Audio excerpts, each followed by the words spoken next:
Hello guys, बहुत ही आसान तरीके से कुछ स्टेप्स का फॉलो करके आप लोग भी हमारी तरह माँ काली के इस ड्राइंग को बना सकते हो। तो वो स्टेप्स क्या है वही हम जानेंगे आज की इस वीडियो पे। आप सभी को स्वागत है हमारे चैनल @NPS आर्ट पे। इस ड्राइंग को करने के लिए सबसे पहले हम ग्रिड को बना लेंगे। कितने सेमी को छोड़ के ग्रिड की लाइन को खींचना पड़ेगा वो सब डिस्क्रिप्शन पे मेंशन होगा, वहां से जरूर चेक कर लेना।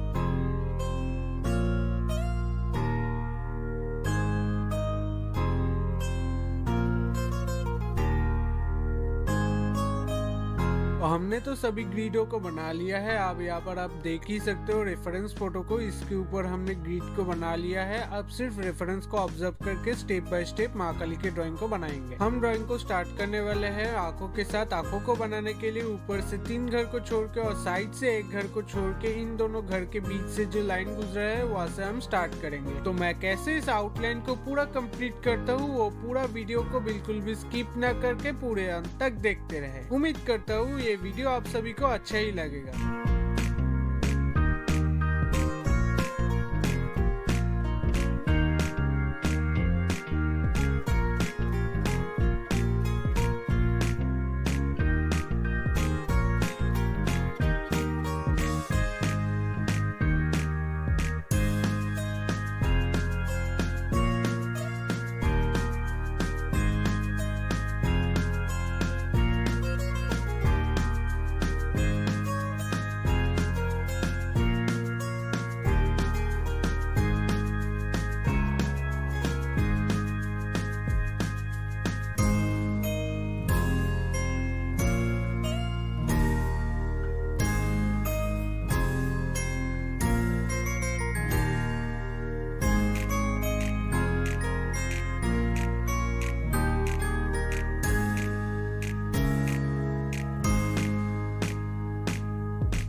लगभग ये ड्राइंग तो हमारा कंप्लीट हो चुका है। ये वीडियो आपको कैसा लगा कमेंट करके ज़रूर बताना। इसके कलरिंग का पार्ट भी बहुत जल्द अपलोड होगा। उस पार्ट को देखने के लिए चैनल को ज़रूर सब्सक्राइब कर लेना। बहुत जल्द मुलाकात होगा उस पार्ट के साथ। अभी के लिए बाय।